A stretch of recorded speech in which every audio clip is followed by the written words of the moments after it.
കേരളത്തിൻ്റെ പ്രതിപക്ഷ നേതാവ് സ്ഥാനത്തിരിക്കുന്ന ഒരാളാണ് ഞാൻ ഏറ്റവും കൂടുതൽ ആളുകളെ വിമർശിക്കുന്ന ആളാണ്. ഞാൻ വിമർശനത്തിന് അതീതനല്ല. എന്നെ വിമർശിക്കാൻ സാമുദായിക നേതാക്കന്മാർക്കും രാഷ്ട്രീയ നേതാക്കന്മാർക്കും എൻ്റെ പാർട്ടിയിൽപ്പെട്ടവർക്കും ഒക്കെ സ്വാതന്ത്ര്യമുണ്ട്. പ്രതിപക്ഷ നേതാവിനെ വിളിക്കുന്നില്ല, RC ആണ് വിളിക്കുന്നത്. അല്ല, ആരെ വിളിക്കണമെന്ന് ഇപ്പം നമ്മളല്ലോ തീരുമാനിക്കുന്നത്, അത് അവരാണ് തീരുമാനിക്കുന്നത്. ഏതായാലും എന്നെ NSSൻ്റെ പരിപാടിയിൽ വിളിച്ചു, എനിക്ക് സന്തോഷമുണ്ട്. ഞാൻ ആ പരിപാടിയിൽ പങ്കെടുക്കും. അത് മന്ദൻ ജയന്തി ആഘോഷത്തിൽ പങ്കെടുക്കുക എന്ന് പറയുന്നത് അത് തീർച്ചയായും അത് അഭിമാനകരമായൊരു കാര്യമാണ്. ഞാൻ പാലക്കാട് UDF സ്ഥാനാർത്ഥി രാഹുൽ മാങ്കൂട്ടത്തിലിൻ്റെ വിജയത്തിൽ ആദ്യം പ്രകടനം നടത്തിയത് SDPI പ്രവർത്തകരായിരുന്നു. കോൺഗ്രസിൻ്റെ ബുദ്ധി കേന്ദ്രമായി ജമാഅത്ത് ഇസ്ലാമി മാറുന്നു എന്ന പ്രതീതിയാണ് കഴിഞ്ഞ ദിവസങ്ങളിൽ ഉടനീളം ജമാഅത്ത് ഇസ്ലാമിയുടെ ബുദ്ധി കേന്ദ്രങ്ങളും മാധ്യമങ്ങളും നൽകുന്നത്. ജമാഅത്ത് ഇസ്ലാമി വലിയ തോതിൽ കോൺഗ്രസിൻ്റെ നയങ്ങളെ സ്വാധീനിക്കാൻ പോകുന്നു എന്ന പ്രതീതിയും സൃഷ്ടിക്കപ്പെട്ടു. ഇതുണ്ടാക്കിയ പുകിലാണ് ഇപ്പോൾ VD സതീശന് തിരിച്ചടിയായി മാറുന്നത്. മന്നം ജയന്തിക്ക് രമേശ് ചെന്നിത്തലയ്ക്ക് ക്ഷണം കിട്ടിയതിന് പിന്നാലെ ശിവഗിരി പദയാത്ര ഉദ്ഘാടനം ചെയ്യാനും രമേശ് ചെന്നിത്തലയെ ക്ഷണിച്ചു. NSSും SNDPയും ഒരുപോലെ ചെന്നിത്തലയെ പിന്തുണയ്ക്കുന്നുവെങ്കിൽ അതിനർത്ഥം VD സതീശൻ്റെ നിലപാടുകളിൽ അവർക്ക് അതൃപ്തി ഉണ്ടെന്ന് തന്നെയാണ്. ജമാഅത്ത് ഇസ്ലാമിയുടെ രാഷ്ട്രീയത്തിന് വഴങ്ങി കോൺഗ്രസിനെ ആ വഴിക്ക് നയിക്കാൻ ശ്രമിച്ചാൽ സതീശന് എത്ര മുന്നോട്ട് പോകാൻ കഴിയും എന്നത് തന്നെയാണ് ചോദ്യം. സമുദായ നേതാക്കൾക്ക് താൻ വഴങ്ങില്ല എന്ന് പ്രഖ്യാപിക്കുകയും ജമാഅത്ത് ഇസ്ലാമിക്ക് വഴങ്ങുകയും ചെയ്യുന്ന VD സതീശന് ചെക്ക് വെക്കുകയാണ് NSSും SNDPയും. ഈ വിഷയമാണ് ഇന്ന് ചർച്ച ചെയ്യുന്നത്. ഈവനിംഗ് ഡിബേറ്റിലേക്ക് സ്വാഗതം. ആദ്യം നിർബനിലേക്ക് പോവുകയാണ്. നിർബൻ, കോൺഗ്രസിൽ മൊത്തത്തിലൊരു ഇളക്കം സംഭവിച്ചിരിക്കുന്നു. ശരിക്കും പാലക്കാട് തെരഞ്ഞെടുപ്പ് കഴിയുമ്പോൾ VD സതീശൻ കൂടുതൽ ശക്തനാകും, VD സതീശൻ കോൺഗ്രസ് പാർട്ടിയെ പിടിച്ചെടുക്കും എന്നൊക്കെയുള്ള പ്രതീതി സൃഷ്ടിക്കപ്പെട്ടെങ്കിലും നമ്മളിപ്പോൾ കാണുന്ന കാഴ്ച VD സതീശൻ ദുർബലനാവുന്നു എന്നതാണ്. നിർബൻ,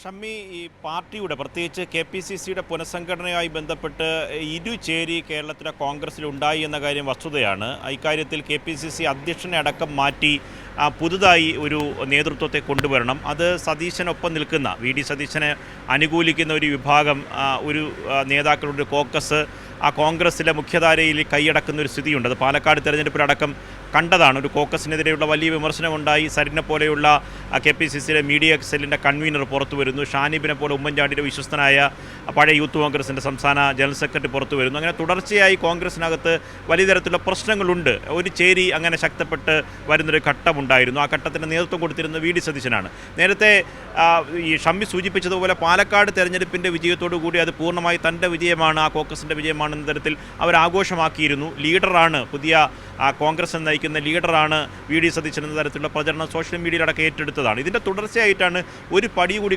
കടന്ന് VD സതീശൻ സംഘടന പൂർണ്ണമായി പിടിച്ചടക്കാനുള്ള ശ്രമം ആരംഭിച്ചത്. അതിൻ്റെ ഭാഗമായിട്ടാണ് K സുധാകരൻ അടക്കം മാറ്റി പുനഃസംഘടന വേണം, തന്നോടൊപ്പം നിൽക്കുന്ന ഒരു നിരയെ കൊണ്ടുവരണം എന്നതായിരുന്നു VD സതീശൻ്റെ പ്ലാൻ. പക്ഷെ ഇപ്പോൾ പൊടുന്നനെയാണ് ഈ ചാണ്ടി ഉമ്മൻ അടക്കമുള്ള യുവജന നേതാക്കൾ തുടങ്ങി, യുവ MLA മാർ തുടങ്ങി, ഉമ്മൻചാണ്ടിക്കൊപ്പം നിന്ന വിശ്വസ്തരായ നേതാക്കൾ, പിന്നെ I വിഭാഗത്തിൻ്റെ പ്രധാനപ്പെട്ട അന്നത്തെ ഇന്ന് വേർപിരിഞ്ഞു പോയ പലതരത്തിൽ വിഘടിച്ച് നിൽക്കുന്ന I വിഭാഗത്തിൻ്റെ നേതാക്കൾ K മുരളീധരൻ, ഒപ്പം തന്നെ രമേശ് ചെന്നിത്തല, അങ്ങനെ അതിർത്ത വിഭാഗങ്ങളിൽ മുതിർന്ന നേതാക്കളടക്കം ഒന്നിച്ച് സംഘടിതമായി K സുധാകരനെ മാറ്റേണ്ട കാര്യമില്ല എന്ന തരത്തിൽ പൂർണ്ണമായി രംഗത്ത് വരികയും VD സതീശൻ ഒറ്റപ്പെടുകയും AK ആൻ്റണി അടക്കം മുതിർന്ന നേതാക്കളും രമേശ് ചെന്നിത്തലയും മുൻ KPCC അധ്യക്ഷന്മാരായിട്ടുള്ള മുല്ലപ്പള്ളി രാമചന്ദ്രനും VS സുധീരനൊക്കെ ഒരു ചേരിയിലേക്ക് മാറുകയും ചെയ്തു. അങ്ങനെ പൂർണ്ണമായി ഒറ്റപ്പെട്ട് നിൽക്കുന്നൊരു ഘട്ടത്തിലാണ് സാമുദായിക സമവാക്യത്തിൽ തന്നെ വലിയ മാറ്റം കോൺഗ്രസ്സിൽ ഉണ്ടാകുന്നത്. കാരണം എന്നും സമുദായ സംഘടനകളുടെ പിന്തുണ നേടുന്നയാൾ കോൺഗ്രസിൻ്റെ പ്രധാന നേതാവ് എന്ന തരത്തിലേക്ക് വരുന്ന ഒരു രീതി കോൺഗ്രസ്സിലുണ്ട്. കോൺഗ്രസിൻ്റെ K കരുണാകരൻ്റെ കാലം നോക്കിയാൽ, ഉമ്മൻചാണ്ടിയുടെ കാലം നോക്കിയാൽ,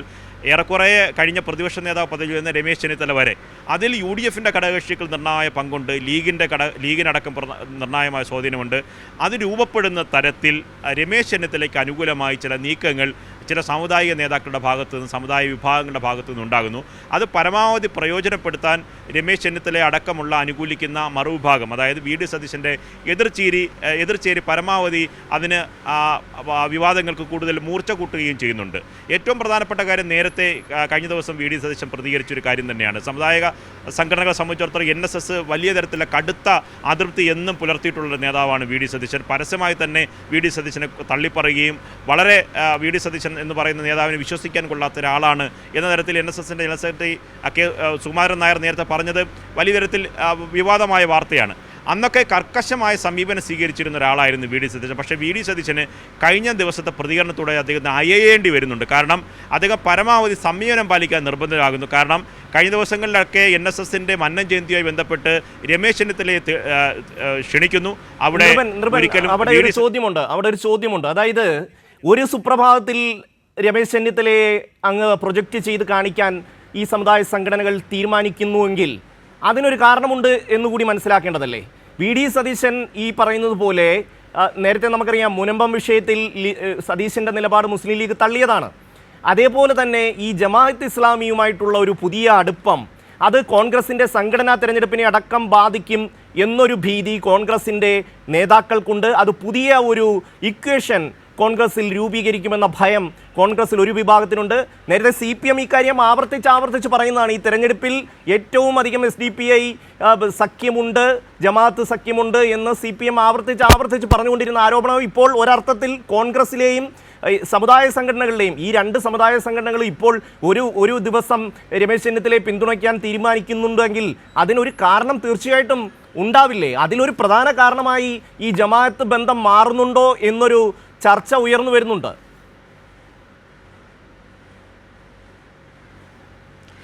അത് ഷമ്മി, അത് മാത്രമല്ല, ജമാഅത്ത് ബന്ധവുമായി ബന്ധപ്പെട്ട് SDPI പോപ്പുലർ ഫ്രണ്ട് ബന്ധപ്പെട്ട കാര്യങ്ങൾ, വിവാദങ്ങൾ, ഒപ്പം തന്നെ സന്ദീപ് വാര്യരുടെ BJPയിൽ നിന്നുള്ള കോൺഗ്രസിലുള്ള പ്രവേശനം, ഇത്തരം കാര്യങ്ങളൊക്കെ തന്നെ കോൺഗ്രസിൻ്റെ പിന്തുടർന്നു വന്ന ഒരു രീതിയുണ്ട്. കാരണം എല്ലാ വിഭാഗങ്ങളുമായി സമവായത്തിൽ പോവുക, ഉമ്മൻചാണ്ടി, രമേശ് ചെന്നിത്തല വരെ അതായിരുന്നു.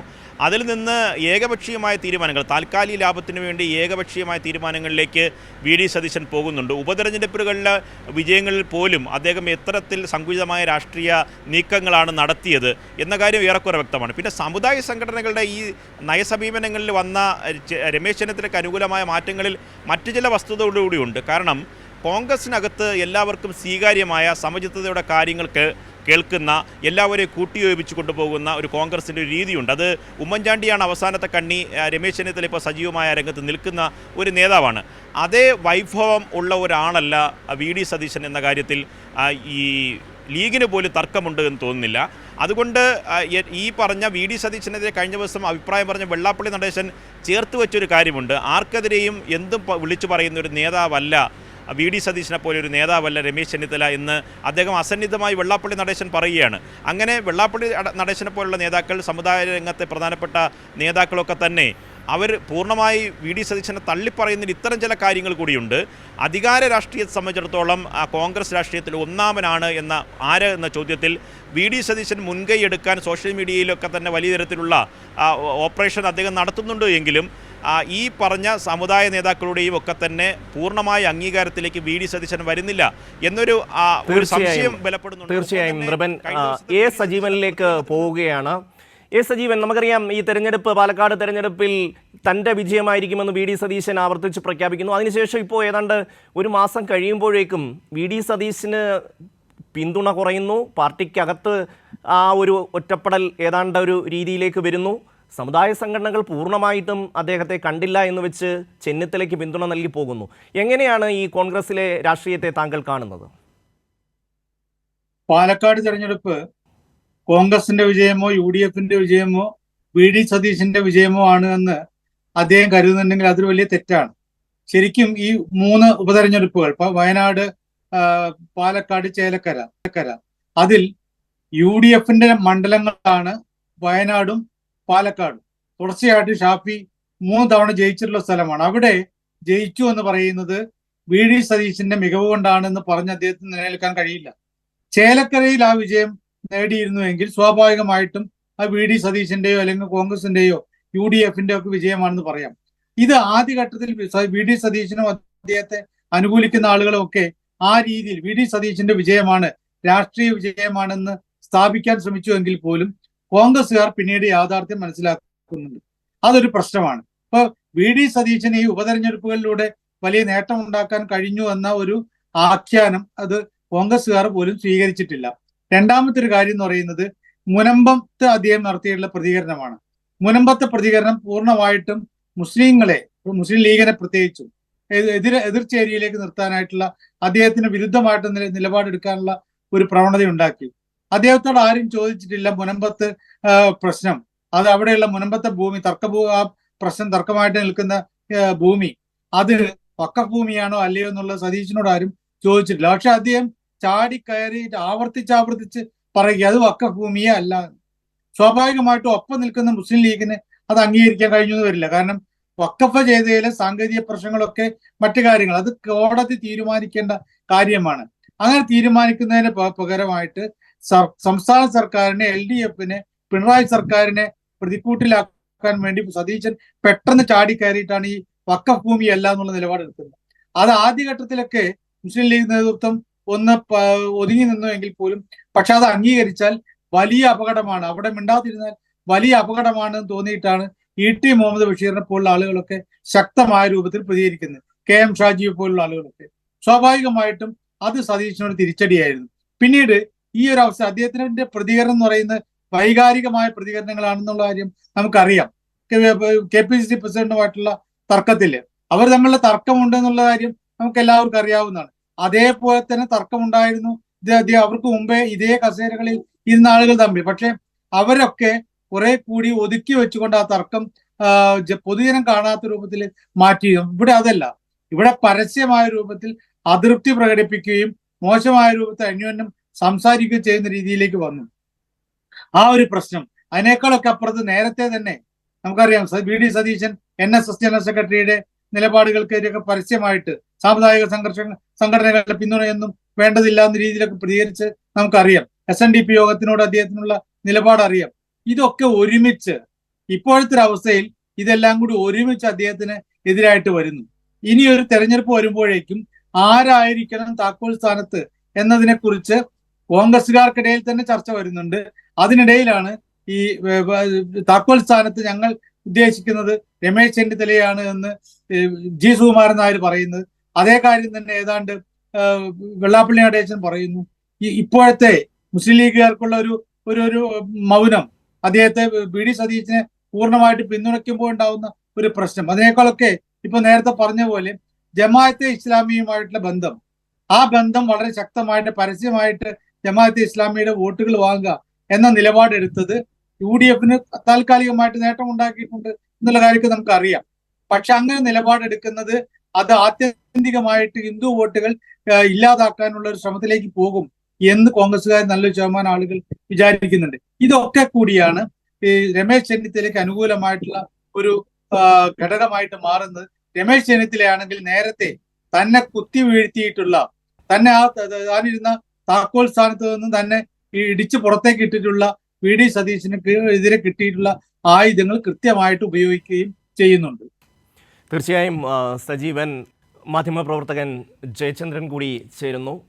ശ്രീ ജയചന്ദ്രൻ, SNDP യോഗം ജനറൽ സെക്രട്ടറി വെള്ളാപ്പള്ളി നടേശൻ ചെന്നിത്തലയ്ക്ക് അനുകൂലമായ ഒരു നിലപാട് സ്വീകരിക്കുകയും അതിന് കാരണമായിട്ടുള്ള വിഷയങ്ങളെ സംബന്ധിച്ച് വെള്ളാപ്പള്ളി വളരെ വിശദമായി തന്നെ പറയുകയും ചെയ്തു. ഇതിന് പിന്നിലെ രാഷ്ട്രീയം എന്താണ്? അതോ ഈ ആലപ്പുഴക്കാർ തമ്മിലുള്ള ഒരു സ്നേഹം മാത്രമാണോ ഇത്? ഷമി, അതിൽ ഒരുപാട് കാര്യങ്ങളുണ്ട്. വെള്ളാപ്പള്ളി ഒരു കാര്യവും അങ്ങനെ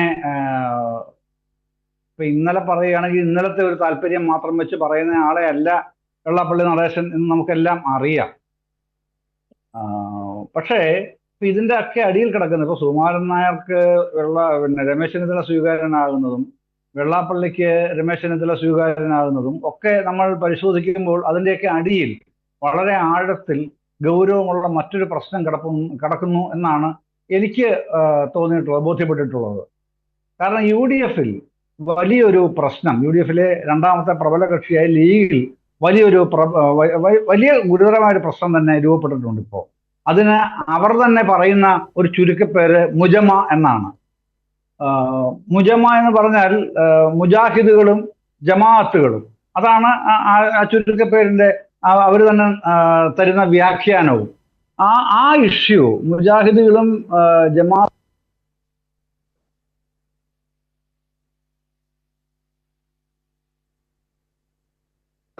കേൾക്കുന്നുണ്ടോ? കേൾക്കാം കേൾക്കാം ക്ഷമ കേൾക്കുന്നുണ്ടോ? കേൾക്കാം ഹലോ കേൾക്കാം കേൾക്കാം തുടരൂ. ഹലോ കേൾക്കാം കേൾക്കാം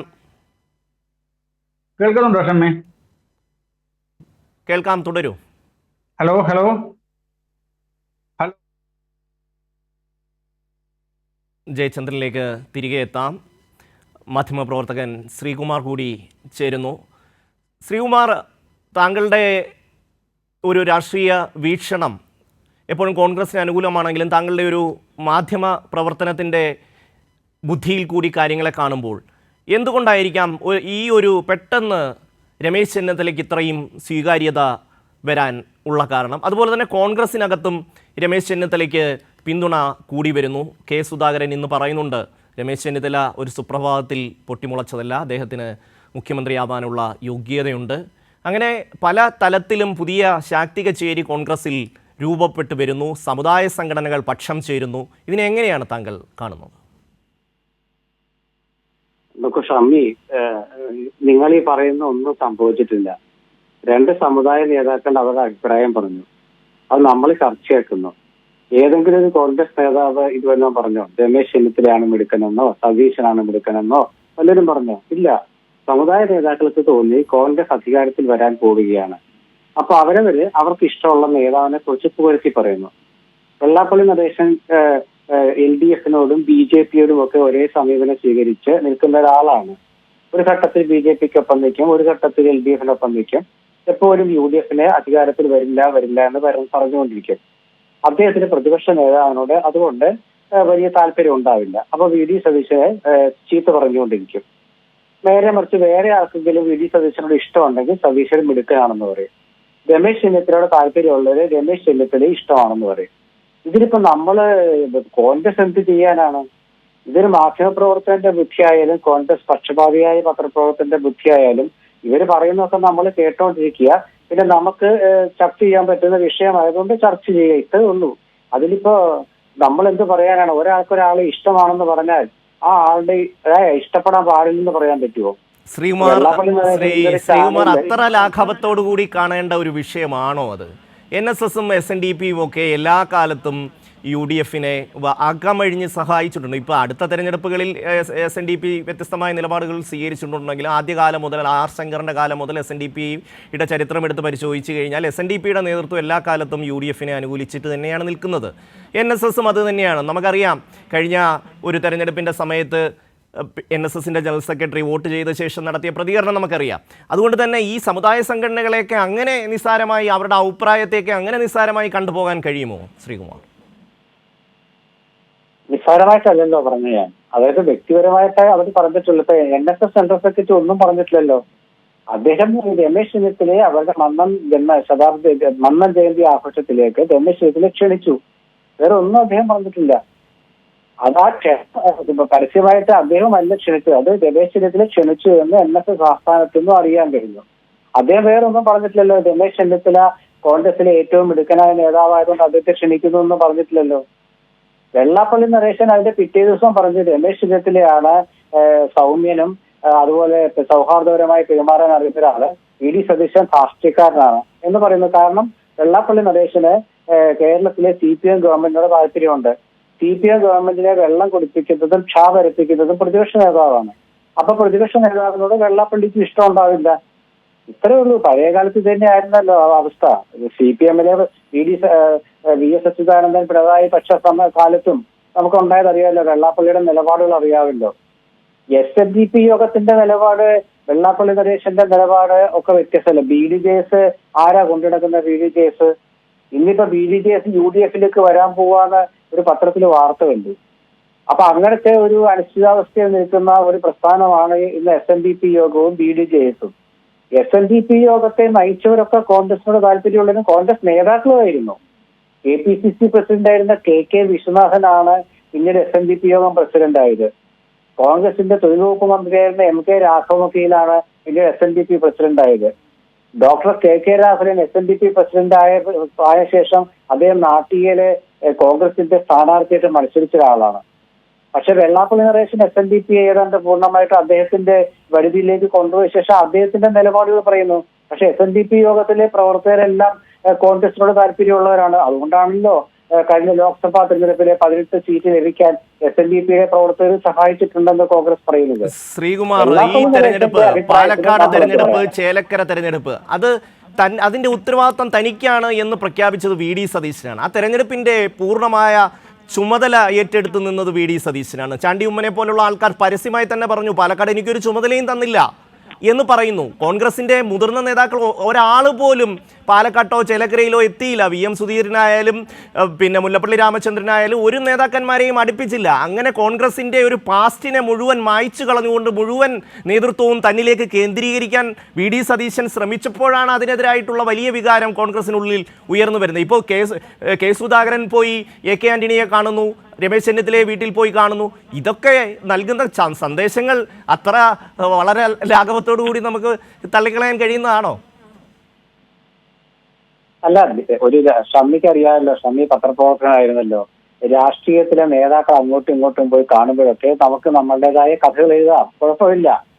പക്ഷെ നമ്മള് എന്നോട് നിങ്ങൾ ചോദിക്കുമ്പോൾ എനിക്ക് യാഥാർത്ഥ്യം പറയേണ്ടി വരും. കാരണം എന്താണ്, ഞാൻ കോൺഗ്രസ് പക്ഷമുള്ളൊരു പത്രപ്രവർത്തകനാണ്. അതുകൊണ്ട് ഞാൻ യാഥാർത്ഥ്യം പറഞ്ഞു. ഞാൻ കോൺഗ്രസിനെ അന്ധമായി ന്യായീകരിക്കുന്ന ഒരു പത്രപ്രവർത്തകനല്ല, കോൺഗ്രസ് പക്ഷമുള്ള പത്രപ്രവർത്തകനാണ്. പക്ഷെ ഇപ്പൊ ഈ ചർച്ചയിൽ നിങ്ങൾ പറഞ്ഞ കാര്യങ്ങളൊക്കെ ഒരു വ്യക്തി വെള്ളാപ്പള്ളി നടേശൻ അദ്ദേഹത്തിന്റെ അഭിപ്രായം പറഞ്ഞു. അദ്ദേഹത്തിന് സതീശന് ഇഷ്ടമല്ല, ചെന്നിത്തല ഇഷ്ടമാണ്. അതിലിപ്പോ നമ്മൾ എന്ത് ചെയ്യാൻ പറ്റും? സതീശന് ഇഷ്ടപ്പെടണമെന്ന് പറയാൻ പറ്റുമോ? പറ്റില്ല. അത് അദ്ദേഹം കൊണ്ടാക്കട്ടെ. NSS സെൻട്രൽ സെക്രട്ടറി ഒന്നും പറഞ്ഞിട്ടില്ല, നമ്മളാണ് തീരുമാനിക്കുന്നത്. സുകുമാരൻ നായർ നേരത്തെ VD സതീശനെ കുറിച്ച് പറഞ്ഞിട്ടുണ്ട്. VD സതീശനെ കുറിച്ച് പറഞ്ഞിട്ടുണ്ട്. അത് സതീശൻ കഴിഞ്ഞ ദിവസം സതീശനോട് ചോദിച്ചപ്പോൾ സതീശൻ പറഞ്ഞല്ലോ, ഞാൻ എന്താണോ ഉദ്ദേശിച്ചത് അത് വിശദീകരിച്ചു. ഇനി അത് മാത്രമല്ല, VD സതീശൻ 2022-ലും 2023-ലും ഒക്കെ വർഗീയതയ്ക്കെതിരെ പോരാടിയ ഒരു പ്രസ്ഥാനം ആണ് NSS എന്ന് കൃത്യമായി പറഞ്ഞിട്ടുണ്ട്. നമ്മൾ ഈ പഴയ ഭൂതകാലത്തെ പ്രസ്താവനകൾ നമ്മളെ തിരിച്ചു വായിച്ചെടുക്കാറില്ല. അതിന്റെ ഒരു ന്യൂനതയാണ് ഇപ്പൊ കണ്ടുവരുന്നത്. VD സതീശൻ പുതിയതായിട്ടൊന്നും പറഞ്ഞിട്ടില്ല. അദ്ദേഹം രണ്ട് കാര്യമാണ് നമ്മൾ ചർച്ച ചെയ്യുന്നത്. അത് ഞാൻ തന്നെ പറയാം. അതുകൊണ്ട് എന്താണ് പ്രധാന കാര്യം? എന്താ, സമുദായ നേതാക്കളുടെ തിണ്ണനിറങ്ങരുത്, അതിലിരിക്കാൻ പറയണ്ട, തിരക്കരുത്. ഇതാണ് VD സതീശന്റെ ഭാഗത്ത് നിന്നുണ്ടായ ഒരു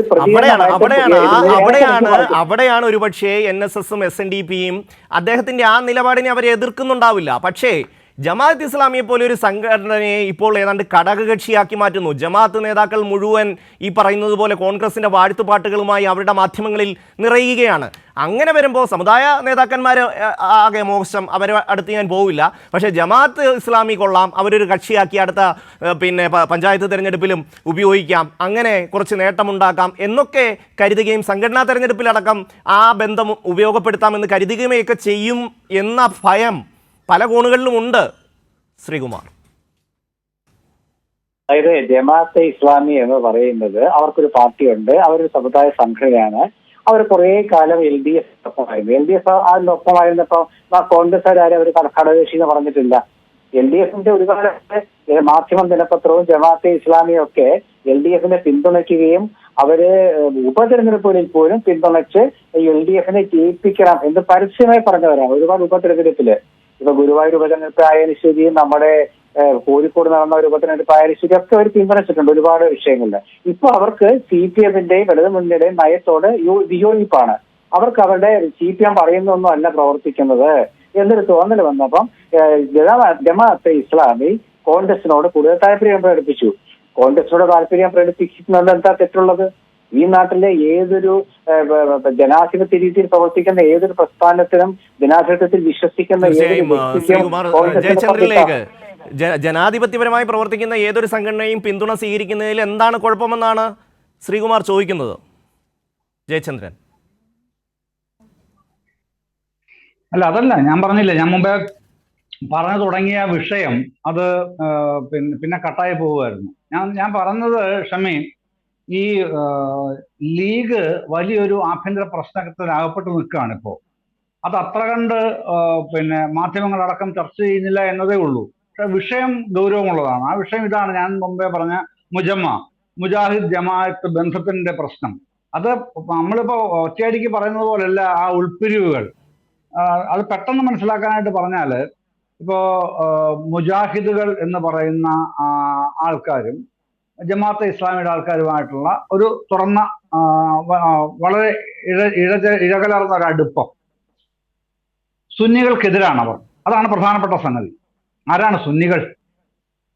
പെട്ടെന്ന് മനസ്സിലാക്കാനായിട്ട് അതും പറഞ്ഞാൽ പാണക്കാട് തങ്ങൾ കുടുംബം സുന്നികളാണ്. പെട്ടെന്ന് മനസ്സിലാവുമല്ലോ അതിന്റെ ആ ഉൾപ്പിരിവുകളുടെ വ്യാപ്തി പെട്ടെന്ന് മനസ്സിലാക്കാൻ അതാണ് എളുപ്പവും. അതേസമയം കുഞ്ഞാലിക്കുട്ടി മുജാഹിദാണ്, TM സലാം മുജാഹിദാണ്, മറ്റു പല നേതാക്കളും അങ്ങനെ ഒരുപാട് ആൾക്കാരുണ്ട് എടുത്തു പറയാനായിട്ട്. ഞാൻ അതിലേക്ക് വരുന്നില്ല. സജീവൻ അതിൻ്റെ അത്ര എക്സ്പേർട്ടും കൂടിയാണ്. അദ്ദേഹം അത് ബാക്കി പറയുമെന്ന് ഞാൻ വിചാരിക്കുന്നു. ഏതായാലും അതൊരു വലിയ പ്രശ്നമായിട്ട് നിൽക്കുകയാണ്. ഇന്നലെ സഖാവ് വിജയരാഘവൻ വയനാട് CPM ജില്ലാ സമ്മേളനം ഉദ്ഘാടനം ചെയ്ത് രാഹുൽ ഗാന്ധിയുടെയും പ്രിയങ്ക ഗാന്ധിയുടെയും തെരഞ്ഞെടുപ്പ് വിജയങ്ങൾക്ക് പിന്നിൽ മുസ്ലിം തീവ്രവാദികൾ, തീവ്ര വർഗീയ നിലപാടുള്ളവർ ഉണ്ട് എന്ന് പറഞ്ഞത് വെറുതെ ആലോചിക്കാതെ പറഞ്ഞതൊന്നും അല്ല ഷമ്മി. അത് ഉത്തരവാദിത്തോട് ആധികാരികമായി തന്നെ പറഞ്ഞതാണ്.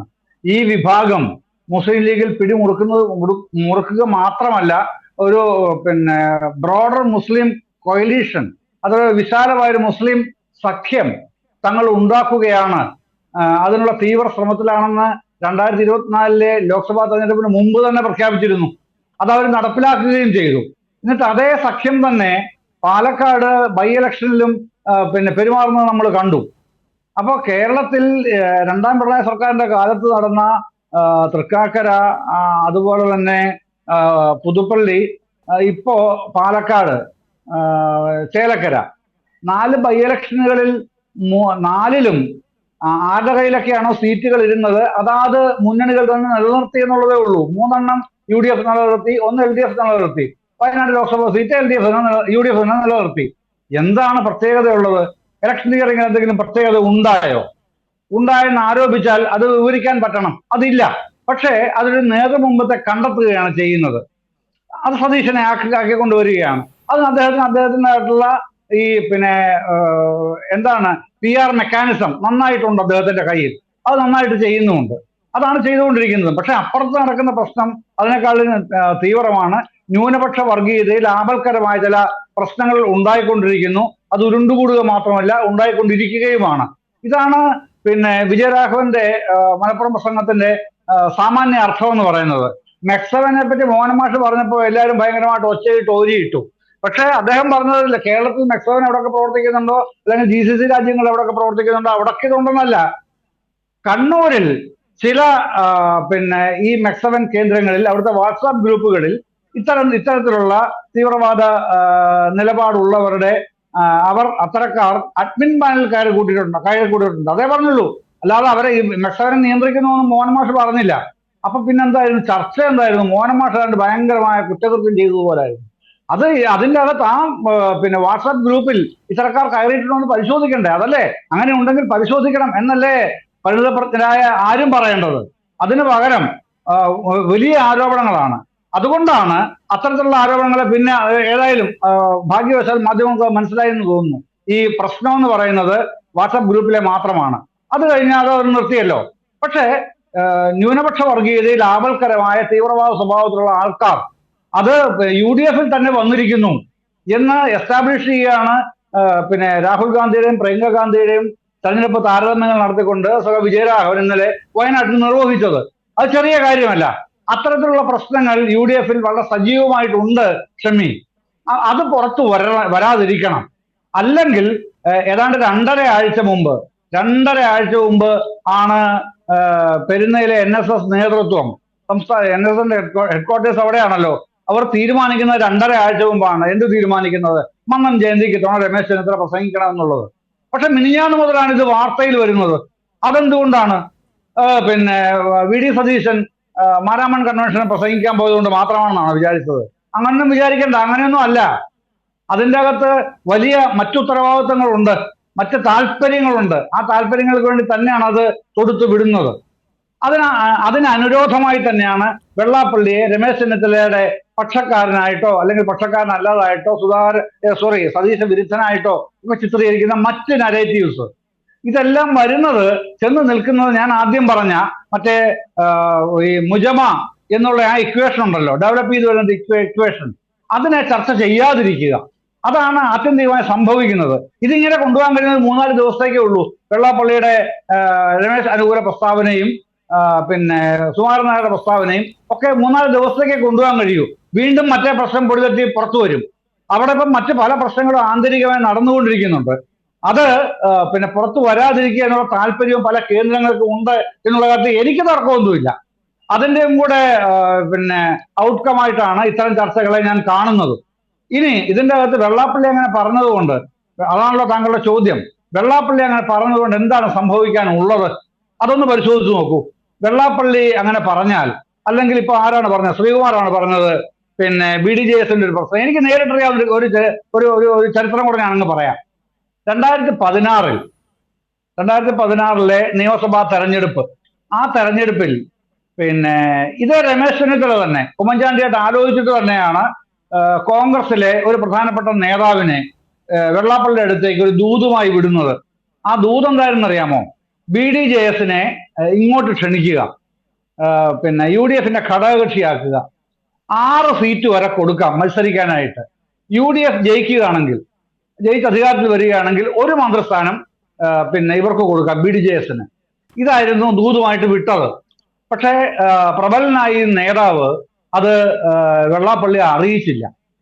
നോക്കണേ, പോകുന്ന പോക്ക് നോക്കണേ. രമേശ് ചെന്നിത്തല കോൺഗ്രസിലെ നേതാവിനെയാണ് ദൂതുമായിട്ട് അങ്ങോട്ട് വിടുന്നത്. പക്ഷെ ആ ദൂതൻ ഇക്കാര്യം വെള്ളാപ്പള്ളി അറിയിച്ചില്ല. അപ്പോ പിന്നെ ഞാൻ അദ്ദേഹത്തിനോട് ചോദിച്ചു, അന്ന് എന്താണ് നിങ്ങളത് പറയാതിരുന്നത്? അല്ലത് പറഞ്ഞിട്ട് കാര്യമില്ല എന്ന് എനിക്കറിയാം ജയചന്ദ്ര, അതുകൊണ്ടാണ് പറയാതിരുന്നത്. ഞാൻ പറഞ്ഞു മനസ്സിലായില്ല. അല്ല, ഇപ്പോ പിന്നെ വെള്ളാപ്പള്ളി എന്നല്ല അദ്ദേഹം വിളിക്കുന്ന മുതലാളി എന്നാണ്. അവർ ഏതാണ്ട് എല്ലാവരും അങ്ങനെയാണ്. കോൺഗ്രസ് നേതാക്കന്മാരൊക്കെ വെള്ളാപ്പള്ളിയെ മുതലാളി എന്നാണ് വിളിക്കുന്നത്, ആ വിഭാഗത്തിൽപ്പെട്ടവർ പ്രത്യേകിച്ചും. അപ്പോൾ മുതലാളിക്ക് ബന്ധം മറ്റേ അമിത്ഷായുമായിട്ട് നരേന്ദ്രമോദിയായിട്ടാണല്ലോ. അവരിപ്പോ പവർഫുൾ ആയിട്ട് നിൽക്കുകയാണ്. ഒരു കാരണവശാലും അവിടുന്ന് പിടിവിട്ട് ഇങ്ങോട്ട് വരുന്ന കാര്യമേ ഇല്ല എന്നുള്ളത് വ്യക്തമായി ബോധ്യമുള്ള ഒരാളാണ് ഞാൻ. അതുകൊണ്ട് ഞാൻ ഈ പ്രപ്പോസൽ പറഞ്ഞില്ല എന്നാണ് എന്നോട് പറഞ്ഞത്. എന്നിട്ടാണ് ഇന്ന് മാതൃഭൂമിയിൽ വാർത്ത വന്നിരിക്കുന്നത്, BDJS-ന്റെ അണികളെല്ലാം കൂടെ അങ്ങോട്ട് പോകാൻ ധൃതി വെച്ചുകൊണ്ടിരിക്കുകയാണെന്ന്. ഒരു ചുക്കും സംഭവിക്കില്ല. കാരണം BDJS-ൽ കാര്യങ്ങൾ തീരുമാനിക്കുന്ന അണികളല്ല, അല്ലെങ്കിൽ രണ്ടാമത്തെ നേതാക്കന്മാരല്ല, തുഷാർ വെള്ളാപ്പള്ളിയും വെള്ളാപ്പള്ളി നടേശനും മാത്രമാണ്. അവർ ഒരു കാരണവശാലും അങ്ങോട്ട് പോവില്ല. അതിനകത്ത് സാമ്പത്തിക ലാഭം അടക്കമുള്ള കാര്യങ്ങൾ വലിയ തോതിൽ ഉണ്ടെന്നേ, അത് രഹസ്യമൊന്നുമല്ല. ഇത് ആരോപണം ആയിട്ട് ഞാൻ പറയുകയൊന്നുമല്ല. ഇനി എനിക്കത് 2 പേരിൽ കേസ് വന്നാൽ അതിന് തെളിവുകൾ വേറെ കൊടുക്കാൻ ഞാൻ തയ്യാറാണ്. അതടക്കമുള്ള കാര്യങ്ങളുണ്ട്, വെറുതെ ഒന്നുമല്ല, അങ്ങനെ പോവുകയൊന്നുമല്ല. അപ്പൊ ഇതൊക്കെ പിന്നെ പല പല പല താല്പര്യങ്ങൾക്ക് വേണ്ടിയാണ് ഈ മാധ്യമ വാർത്തകൾ നിരന്തരം പുഷ്ടിപ്പെടുത്തിക്കൊണ്ടിരിക്കുന്നത്. ഇതൊക്കെ ഏറിയാൽ ഒരാഴ്ചയേ ഉള്ളൂ ഷമ്മി. അത് കഴിയുമ്പോൾ വീണ്ടും ഞാൻ ആ പറഞ്ഞ പിന്നെ മുജമ്മ ഇഷ്യൂ വീണ്ടും തിളച്ച് പൊട്ടി വരും. അതാണ് സജീവനിലേക്ക് കൂടി പോകേണ്ടതുണ്ട്. സജീവൻ, ഈ സതീശൻ അതുപോലെ തന്നെ ഷാഫി പറമ്പിൽ കൂട്ടുകെട്ട് കോൺഗ്രസിനുള്ളിൽ ഒരു വിഭാഗത്തെ വല്ലാതെ ചൊടിപ്പിക്കുന്നുണ്ട്. ഒപ്പം തന്നെ അത് മറ്റ് സമുദായ സംഘടനകളെ SNDP NSS-നെയും ഒക്കെ ഒരു തരത്തിൽ ആശങ്കപ്പെടുത്തുന്നുണ്ട്. അതായത് ഈ വടകരയിലുണ്ടായ ഷാഫിയുടെ വിജയം പല കോണുകളിലേക്കും നൽകുന്ന ഒരു സന്ദേശം, അത് ഈ NSS-നെ ആയാലും SNDP ആയാലും ഒക്കെ തന്നെ, അതായത് ഈ പാർട്ടി കോൺഗ്രസിനെ ഇവർ ഏതാണ്ട് ഹൈജാക്ക് ചെയ്തു കൊണ്ടുപോകാനുള്ള ഒരു നീക്കം നടക്കുന്നു എന്ന ഒരു പ്രതീതി സൃഷ്ടിക്കപ്പെട്ടിട്ടുണ്ട്. 2, ഈ മുസ്ലിം ലീഗിനെ സംബന്ധിച്ചിടത്തോളം നേരത്തെ ഈ മുൻപത്തെ വിഷയം വന്നു. കഴിഞ്ഞ ദിവസം ഇതുമായി ബന്ധപ്പെട്ട് ലീഗിൻ്റെ ഒരു പ്രസ്താവന വന്നത്, കോൺഗ്രസ്സിന് UDF-ന് അധികാരം കിട്ടിയാൽ ആര് മുഖ്യമന്ത്രിയാകണമെന്നുള്ളതിനെക്കുറിച്ച് ഞങ്ങൾക്ക് വ്യക്തമായ ധാരണയുണ്ട്, ഞങ്ങളത് ആ സമയം പറഞ്ഞുകൊള്ളാം എന്നാണ് പറയുന്നത്. അപ്പോൾ ഇതിലൊക്കെ ഉള്ള ഒരു രാഷ്ട്രീയം അത് SNDP NSS മാത്രമല്ല കോൺഗ്രസിനുള്ളിലും ഉണ്ടാക്കുന്ന ഒരു പ്രത്യാഘാതത്തിൻ്റെ ഒരു റിസൾട്ട് എന്തായിരിക്കും? ഇല്ല, ഇതില് ഷാഫി പറമ്പിലും സതീശനും എന്നുള്ള കാര്യം മാത്രമല്ല ഉള്ളത്. നേരത്തെ ഉണ്ടായിരുന്ന കോൺഗ്രസിനകത്തെ പ്രശ്നങ്ങൾ, ആ ഗ്രൂപ്പ് സമവാക്യത്തെ പൂർണ്ണമായിട്ടും തകർത്തുകൊണ്ട് ഈ നേരത്തെ എ ഗ്രൂപ്പിലുണ്ടായിരുന്ന പല ആളുകളെയും ഹൈജാക്ക് ചെയ്തുകൊണ്ടാണ് VD സതീശിന്റെ നേതൃത്വത്തിൽ ഒരു ഗ്രൂപ്പ് ഉണ്ടാകുന്നു. അപ്പൊ അതിനെതിരെയുള്ള ഒരു ശക്തമായിട്ടുള്ള നിലപാട് അത് പിന്നീട് ആദ്യഘട്ടത്തിൽ അവർ അത്ര കാര്യമാക്കിയിരുന്നു. അപ്പൊ ഷാഫി പറമ്പിലാണെങ്കിലും സിദ്ദിഖ് ആണെങ്കിലും ഒക്കെ ഉമ്മൻചാണ്ടിയോട് വളരെ അടുപ്പം ഉണ്ടായിരുന്ന ആളുകളാണ്. എ ഗ്രൂപ്പിന്റെ പ്രധാനപ്പെട്ട ശക്തികളായിരുന്നു, യുവശക്തികളായിരുന്നു. അവരെയൊക്കെ ഇപ്പുറത്തേക്ക് കൊണ്ടുവരുന്നു.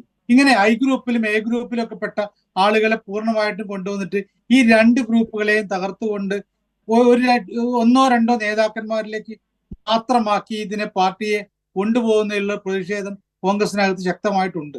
ആ പ്രശ്നമാണ് ഇതിലെ അടിസ്ഥാനപരമായ കാര്യം.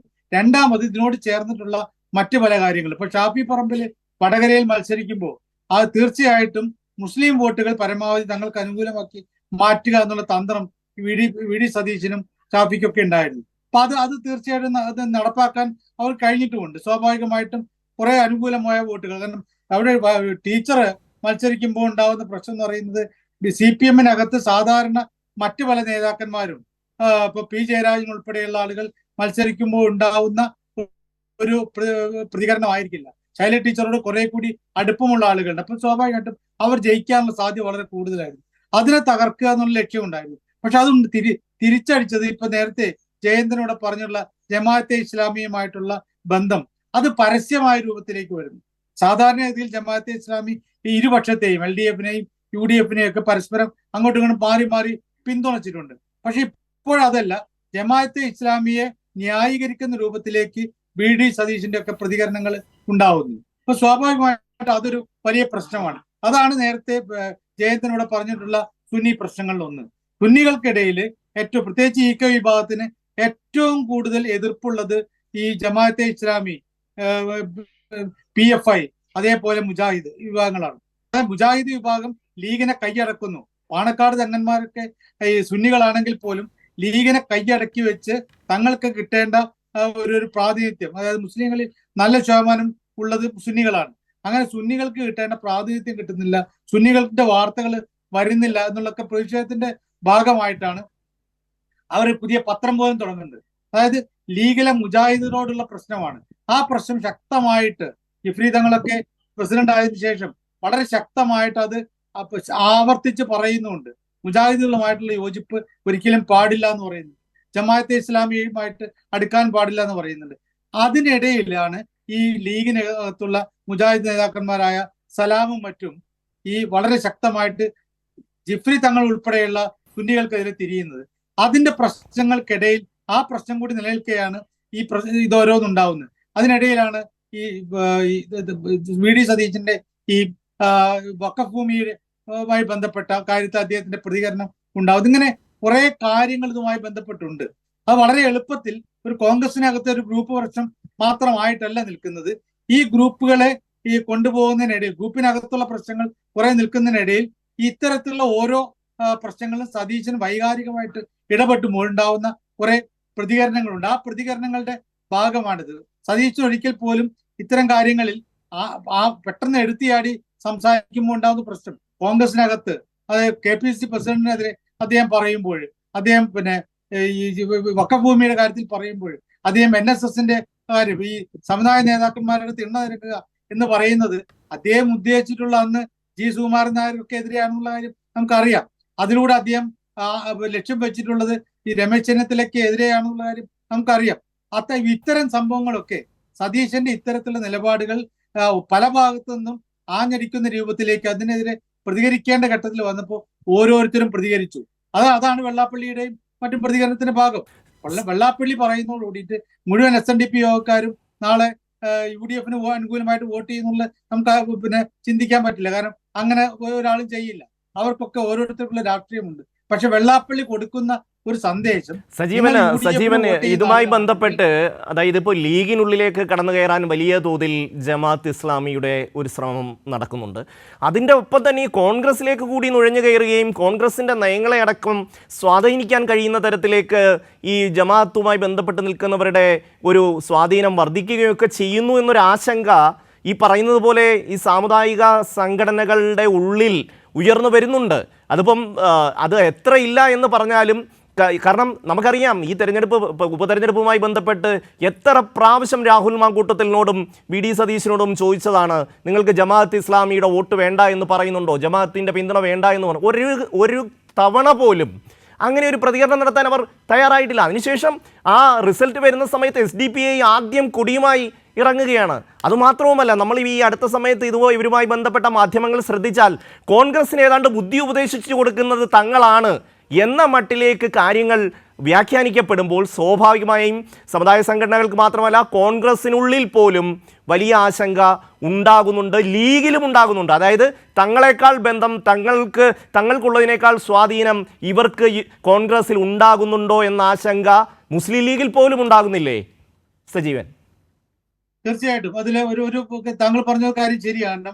ഈ തെരഞ്ഞെടുപ്പ് ഫലം വന്നപ്പോൾ, പ്രത്യേകിച്ച് പാലക്കാട്ടെ റിസൾട്ട് വന്നപ്പോൾ ആദ്യമായിട്ട് രംഗത്തിറങ്ങിയിട്ടുള്ള ജമാഅത്തെ ഇസ്ലാമിയും PFIയും ഒക്കെയാണ്, SDPI ആണ് രംഗത്ത് വന്നിട്ടുള്ളത്. അപ്പൊ ആ സ്വാഭാവികമായിട്ടും അത് ഉണ്ടാക്കുന്നൊരു പ്രശ്നമുണ്ട്. അത് പരസ്യമായിട്ട് അങ്ങനെ എന്തുകൊണ്ട് അവര് വോട്ട് ചെയ്ത ആളുകൾ ജയിച്ചപ്പോൾ ഉണ്ടായ സന്തോഷം എന്നൊക്കെ ന്യായീകരിക്കാമെങ്കിൽ പോലും ഇത് കോൺഗ്രസ് പ്രവർത്തകർക്കിടയിൽ ഈ ജമാഅത്തെ ഇസ്ലാമിക്കും SDPIക്കും ഒക്കെ അനുകൂലമായിട്ട് അല്ലെങ്കിൽ അവർക്ക് വിധേയപ്പെട്ടുകൊണ്ട് കോൺഗ്രസ് മാറുകയാണോ ഒരു തോന്നൽ കുറെ ആളുകൾക്കിടയിലും ഉണ്ടാകാം. ആ പ്രശ്നം ഉണ്ടാകുന്നുണ്ടോ കാര്യം യാഥാർത്ഥ്യമാണ്. അതോടൊപ്പം തന്നെ ഇപ്പൊ നമുക്കറിയാം ഈ പ്രശ്നത്തിന് ശേഷമാണ്, പാലക്കാട് തെരഞ്ഞെടുപ്പിന്റെ ഒക്കെ റിസൾട്ടിന് ശേഷമാണല്ലോ സുന്നികൾക്കിടയിൽ വലിയ പ്രശ്നം ഉണ്ടാകുന്നത്. അതിലെ മുഷാവറയിലെ ആളുകൾ തമ്മിൽ പരസ്പര പോരാട്ടത്തിലേക്ക് പോകുന്നത്. വളരെ ശക്തമായ രൂപത്തിലുള്ള പ്രതികരണങ്ങൾ സുന്നികൾക്കിടയിൽ ഉണ്ടാകുന്നുണ്ട്. കാരണം ലീഗിന്റെ, അതായത് ജമാഅത്തെ ഇസ്ലാമിക്കൊക്കെ വിധേയപ്പെട്ട് നിൽക്കുന്ന ഒരു ഭാഗമായിട്ട് അതിനോട് യോജിക്കണമോ വേണ്ടയോ എന്നുള്ളതിനെ കുറിച്ചുള്ള ചിന്തയാണുള്ളത്. അതായത് ലീഗിലെ കുറെ പേര് ജമാഅത്തെ ഇസ്ലാമിയെ കൂടി ചേർത്തുകൊണ്ട് ജമാഅത്തെ ഇസ്ലാമിയുടെ കൈകളിലേക്ക് ലീഗിനെ പോലും കൊണ്ടുപോകുന്നു. അതങ്ങനെ ഈ സമുദായത്തെ തന്നെ അങ്ങോട്ട് മാറ്റി അവരുടെ കൈകളിലേക്ക് കൊണ്ടുപോകുന്നുള്ള തോന്നൽ സുന്നി വിഭാഗത്തിലെ ഒരു വിഭാഗത്തിന് ഉള്ളത് കൊണ്ടാണ്. അതിലെ മുഷാവറ അംഗങ്ങൾ 1-2 ആളുകളല്ല, മുക്കം ഉമർ ഫൈസി മാത്രമല്ല, പിന്നീട് മറ്റു പല ആളുകളും സജീവമായിട്ട് രംഗത്ത് വരുന്നതിന് കാരണം പോലും ഇതാണ്. ജിഫ്രി തങ്ങൾ പോലും പിന്നീട് ശക്തമായ രൂപത്തിൽ പറഞ്ഞല്ലോ, അദ്ദേഹം പോലും പറയുന്നത് ജമാഅത്തെ ഇസ്ലാമിയുടെയും മുജാഹിദുകളുടെയും ഒക്കെ അപ്രമാദിത്വത്തിനെതിരെയുള്ള പ്രതികരണമാണ്. അത് ഈ തരത്തിലുള്ള കാര്യങ്ങൾ അങ്ങനെ സുന്നി വിഭാഗത്തിൽ തന്നെ തീർച്ചയായും പ്രത്യക്ഷമായിട്ടല്ലെങ്കിലും പരോക്ഷമായി കോൺഗ്രസിനെ ജമാഅത്ത് ഇസ്ലാമി അടക്കം വലിയ തോതിൽ സ്വാധീനിക്കുന്നുണ്ടോ എന്ന ആശങ്ക കോൺഗ്രസിൽ മാത്രമല്ല മറ്റ് പല സമുദായ സംഘടനകൾക്കിടയിലും സജീവമായി തന്നെയുണ്ട്. ശ്രീകുമാർ, സജീവനും അതുപോലെ തന്നെ ജയചന്ദ്രനും പറഞ്ഞിട്ടുള്ള വിഷയങ്ങളെല്ലാം അങ്ങയുടെ ശ്രദ്ധയിൽ പെട്ടിട്ടുണ്ടാകും. അതായത് മുസ്ലിം ലീഗിലടക്കം കടന്നു കയറാനുള്ള നീക്കങ്ങൾ ജമാഅത്ത് നടത്തുന്നു. അതോടൊപ്പം തന്നെയാണ് ഈ കോൺഗ്രസിന് ഇത്രമേൽ സ്വാധീനം ചെലുത്താൻ ഇവർക്ക് കഴിയുന്നു എന്നൊരു പ്രതീതി സൃഷ്ടിക്കപ്പെട്ടിട്ടുണ്ട്.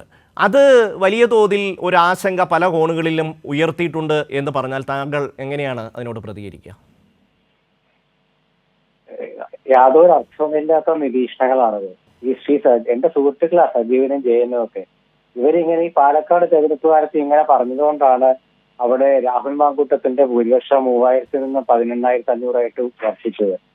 അപ്പൊ അതുകൊണ്ട് അവർക്ക് പറഞ്ഞോട്ടെ, കുഴപ്പമൊന്നുമില്ല. ജമാഅത്തെ ഇസ്ലാമി ആണെങ്കിലും ശരി, അതുപോലെ മറ്റ് മുസ്ലിം സംഘടനകളാണെങ്കിലും ശരി, അവർക്കൊക്കെ അവരുടേതായ രാഷ്ട്രീയമുണ്ട്. ആ രാഷ്ട്രീയം അവർ ഓരോ കാലത്തും പ്രകടിപ്പിച്ചിട്ടുണ്ട്. കുറച്ചു കാലം LDFിനൊപ്പം നിന്നു. അതുകൊണ്ട് അവർക്ക് നേട്ടമില്ലെന്ന് കരുതിയപ്പോൾ അവർ UDFിനൊപ്പം നിൽക്കുന്നു. പാലക്കാട് ജയ് വിളിച്ചത് അവിടെ BJPയെ പരാജയപ്പെട്ടത്, അത് മനസ്സിലാക്കുക ഷമ്മി. അവിടെ 1ാം കക്ഷി കോൺഗ്രസ്, 2ാം കക്ഷി BJP, 3ാം കക്ഷി CPM. അപ്പൊ 2ാം കക്ഷിയായ BJP തോറ്റു. അതാണ് കാര്യം. അവിടെ CPM തോറ്റതിനല്ല അവര്, കോൺഗ്രസ് ജയിച്ചതിനല്ല അവർ മുദ്രാവാക്യം വിളിച്ചത്, BJP തോറ്റതിനാ. അപ്പൊ BJP തോറ്റതിന് മുദ്രാവാക്യം വിളിക്കുമ്പോൾ CPMന്റെ സുഹൃത്തുക്കൾക്ക് സഹിക്കില്ല. അത് തർക്കമില്ലാത്ത കാര്യമല്ലേ. കാരണം CJP ഇവിടെ ഈ മറ്റേ ജാമു എന്നൊക്കെ പറഞ്ഞ് ജയം പറഞ്ഞ പോലെ അവിടെ CJP ഒന്നില്ലേ, കമ്മ്യൂണിസ്റ്റ് ജനതാ പാർട്ടി. അപ്പൊ അതുപോലെ ആ കമ്മ്യൂണിസ്റ്റ് ജനതാ പാർട്ടിയിലെ BJP തോറ്റപ്പോൾ ജമാഅത്തെ ഇസ്ലാമി ഒക്കെ സിന്ദാബാദ് വിളിച്ചിട്ടുണ്ടാകും. അതിനെന്താ തെറ്റുള്ളത്? കോൺഗ്രസ് ജയിച്ചുകൊണ്ടല്ലോ, BJP തോറ്റതുകൊണ്ടല്ലേ. സജീവനും ജയനും ഒക്കെ അത് മുദ്രാവാക്യം വിളിക്കേണ്ടതല്ല. അങ്ങനെ ആണെങ്കിൽ അവരുടെ കാഴ്ചപ്പാട് വെച്ച് നോക്കുകയാണെങ്കിൽ കഴിഞ്ഞ തെരഞ്ഞെടുപ്പിലും അവിടെ ജയിച്ചത് കോൺഗ്രസ് തന്നെയല്ലേ? അന്ന് ഇവർക്ക് പ്രകടനം വിളിക്കാൻ തോന്നിയില്ലല്ലോ. അല്ല, എനിക്കറിയില്ല. കാരണം അന്ന് ഒരു പൊതുതെരഞ്ഞെടുപ്പ് കാലത്ത് ഉണ്ടായൊരു വാശിയല്ലല്ലോ ഉപതെരഞ്ഞെടുപ്പ് കാലത്ത്. ഉപതെരഞ്ഞെടുപ്പ് എന്ന് പറയുമ്പോൾ അവിടെ CPM-ലെ നമ്മുടെ കൃഷ്ണദാസ് പക്ഷവും അതുപോലെ നമ്മളുടെ ബാലം പക്ഷം, പിന്നെ സരിന്റെ നമ്മുടെ പഴയ സുഹൃത്ത് സരിന്റെ നേതൃത്വത്തിൽ അങ്ങനെ എല്ലാവരും ഓരോരോ നയവുമായിട്ട് ബന്ധപ്പെട്ട് വന്നില്ലേ? പെട്ടി വിവാദം, പട്ടി വിവാദം, ഇതൊക്കെ വന്നില്ലേ? ഇതിന്റെയൊക്കെ പരിണിത ഫലമായിട്ടുണ്ടായതാണ് ഈ അവിടുത്തെ BJP-യുടെ പരാജയം. ആ പരാജയത്തില് വർഗീയ ശക്തികളെ എതിർക്കുന്ന എല്ലാവരും താല്പര്യം ആഘോഷിക്കും. ഇപ്പൊ പോളിറ്റ് ബ്യൂറോ മെമ്പർ വിജയരാഘവന്റെ ഇന്നലത്തെ പ്രസംഗം കേൾക്കുമ്പോ ഒരുപക്ഷെ CPM-ന് അത് ആഘോഷിക്കാൻ താല്പര്യം ഉണ്ടാവില്ല. വയനാട്ടിൽ ജയിച്ച പ്രിയങ്ക ഗാന്ധിയുടെ പിന്നിൽ ആരാണെന്ന് അദ്ദേഹം പറഞ്ഞത്. എന്നിട്ട് ആ പ്രിയങ്ക ഗാന്ധിയെ ലോക്സഭയിലും ആ രാഹുൽ ഗാന്ധിയെ ലോക്സഭയിലെ പ്രതിപക്ഷ നേതാവായിട്ട് അംഗീകരിച്ചുകൊണ്ടാണ് നമ്മുടെ ജോൺ ബ്രിട്ടാസും മറ്റ് MP-മാരും മുദ്രാവാക്യം വിളിക്കുന്നത്. നാളെ അവർ ഒരുമിച്ച് മുദ്രാവാക്യം വിളിക്കുക. അങ്ങനെ ഈ വർഗീയ കക്ഷികളുടെ പിന്തുണയോടെ ജയിച്ച ആണെങ്കിൽ പ്രിയങ്കയ്ക്കൊപ്പം എന്തിനാ അവർ മുദ്രാവാക്യം വിളിക്കാൻ പോകുന്നത്? അതൊക്കെ ആലോചിക്കണം. ഇത് ചുമ്മാ വെറുതെ എന്തെങ്കിലും വിളിച്ചു വന്നിട്ട് വല്ല കാര്യമുണ്ട്. CPM-ന് നയമുണ്ട് ഷമ്മി, അത് ആദ്യം അവർക്ക് മനസ്സിലാക്കട്ടെ. CPM-ന്റെ നയം എന്താ? വർഗീയ വിരുദ്ധതയാണ് CPM-ന്റെ നയം. കേരള CPM-ലെ ചില നേതാക്കള് അവർക്ക് വർഗീയതയെ പുൽകാൻ താല്പര്യപ്പെട്ട CPM എന്ത് ചെയ്യാനാ? CPM-ന്റെ പ്രവർത്തകർ എന്ത് ചെയ്യാനാ? ഞാനിത് CPM വിരുദ്ധനൊന്നും അല്ലെന്ന് അറിയാമല്ലോ. ഞാൻ വേറൊരു പാർട്ടിക്കാരനാണ്. പക്ഷെ ദേശീയ തലത്തിൽ CPM-ന്റെ നയം എന്താണ്? വർഗീയതയ്ക്കെതിരായ വികാരമാണ് CPM-നുള്ളത്. പക്ഷെ നിർഭാഗ്യം വെച്ചാൽ കേരളത്തിൽ നിന്നുള്ള പോളിറ്റ് ബ്യൂറോ അംഗങ്ങൾക്ക് അത് മനസ്സിലാകാതിട്ടല്ല, അവർക്ക് ഇഷ്ടമല്ല. കാരണം ഇവിടെ കോൺഗ്രസിനെ തോൽപ്പിക്കാനായിട്ട് അവർക്ക് വർഗീയതയെ പുണരണം. അതുകൊണ്ട് രാഹുൽ ഗാന്ധി ജയിച്ചാലും പ്രിയങ്ക ഗാന്ധി ജയിച്ചാലും 4 ലക്ഷം വോട്ടിനാ പ്രിയങ്ക ജയിച്ചത് എന്നിട്ടാണ് ശ്രീ വിജയരാഘവൻ പറയുന്നത്. ഇന്ന് ഷാജിയുടെ